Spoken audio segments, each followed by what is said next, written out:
Hey folks, good evening and welcome back to the channel for the fourth installment of today. And I think this is quite an important update to get out there because when Edward Kim speaks, we all listen, and it's Groundhog Day. Again? Just seems to be, he's very intelligent, he's got a lot to say, and he's put a lot of time, effort and everything into the LUNC blockchain. But I think the best way to say this is, before we dive into that, I've got some concerns with where this is going, and these are just my own personal concerns. Everybody's free to do whatever they want.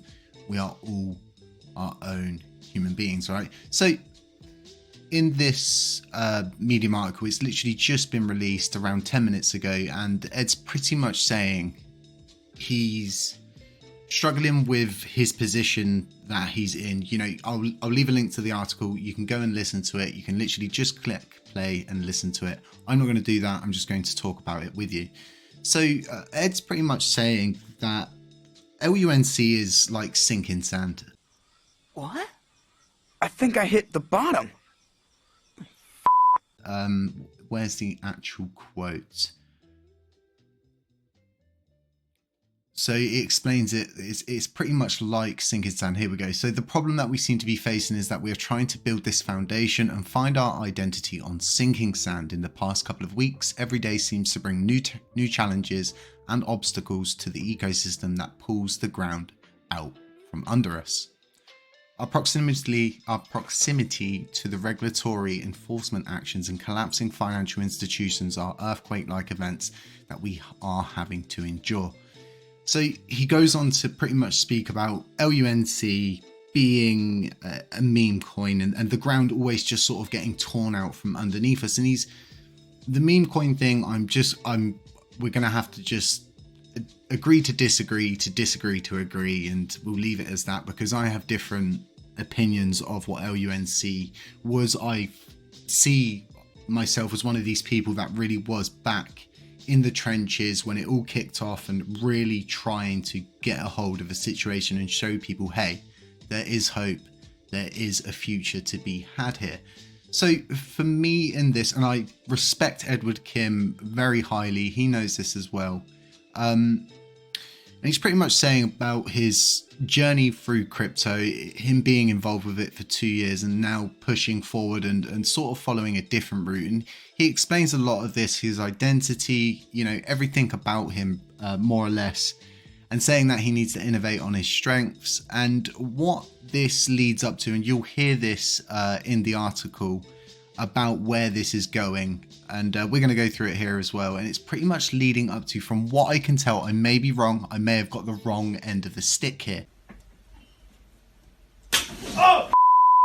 That's quite common, but for what it says here, I am planning on building and releasing a public beta long term. The goal is to have a blockchain that can be used to perform large-scale distributed learning across many nodes. We can potentially deal with the irretractable nature of some of these large industry monopolies surrounding large language models, foundation and image models, and a lot more in this. And in summary, they more or less outline where this is all leading up to, and it's going to be Ed refocusing all of his efforts to build out the ML Cosmos app chain for beta release in the next 3 to 6 months. From what I can gauge, this is a totally new blockchain that's going to run alongside LUNC, like another chain in the cosmos. For instance, I don't know, what have we gone through with something similar to this?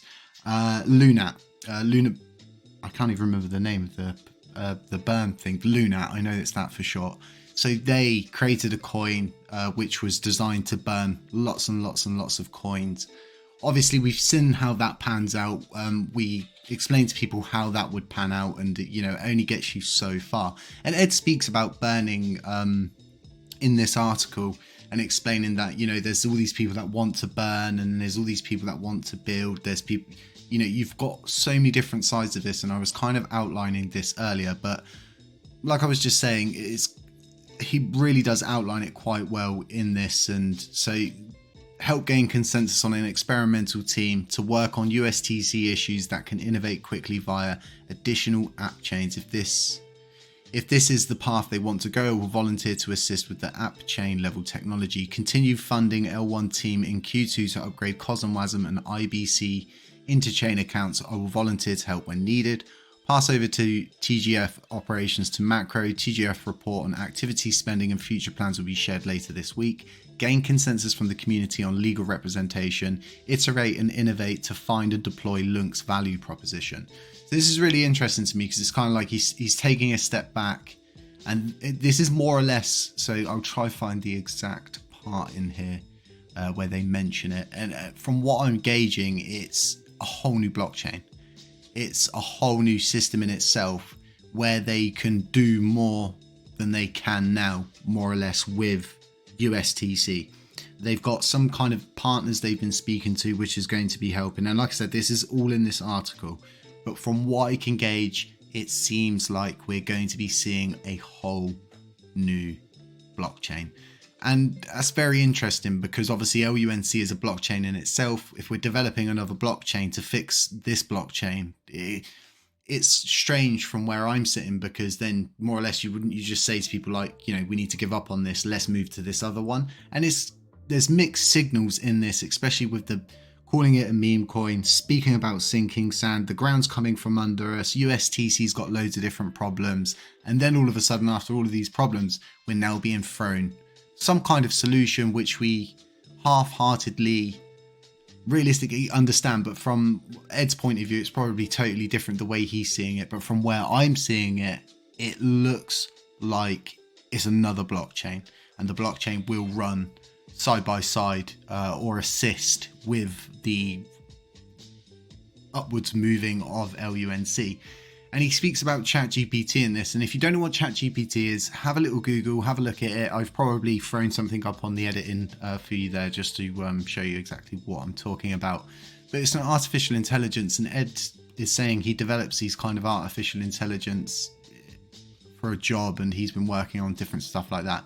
So this is very interesting. When you've got hyper intelligent people like this, they know what they're doing, but at the same time, with everything that's happened, especially with SBF taking amphetamines in hotel rooms and openly admitting, you know, yeah, well, this is how, you know, us kind of people stay awake for something. It's like, well, hang on a minute, do they? Is that normal? So I don't think just because somebody is hyper intelligent, it should make us instantly trust them. If anything, we should double check everything. We should ensure that we've got everything on side and on point, because we can be easily led astray up this path. And it's very interesting to see who's involved with like the main forward moving of LUNC now compared to who it was at the beginning. But as you can see here, the tokenomics of the Sidechain will be especially important to consider for LUNC. How can we utilize the app chain to help fund LUNC development, help reduce the supply of LUNC and USTC, increase utilization of LUNC, and incentivize miners to contribute their compute? And I am in talks with seasoned experts to get this part right from the start. In summary, I'm flipping my script and forging a new identity for myself to align with a vision where I can have the greatest impact. I am a machine learning scientist building app chain utility for LUNC connected via IBC. So from where I'm sitting, like I said, this seems like a new chain is now going to be developed. That new chain is going to be the savior from what we can see here, and it's going to lead to a reduction in the supply. Suddenly, all of these developers that don't want to get involved are suddenly going to want to get involved. I've got a lot of questions, and I can tell that the people who get to ask the questions are definitely not going to be someone who's willing to, you know, risk, you know, putting someone into a corner and kind of saying to, you know, hey, why are we creating a new blockchain here? I've only been back a day. I don't know a great deal, but I'm starting to get grips as to where this is kind of going. And like I said, this is a classic SHIT sandwich where you get a load of bad stuff at the beginning, meme coin, sand sinking, and then leading on to a solution. Very interesting. Let me know what you guys think. Let me know about all of the different changes that we're making here, and just stay safe. That's so important. Links to all of this in the description. Like I said, these are just my opinions. None of this is financial advice. It's all for educational purposes, and I'll catch you in the next one.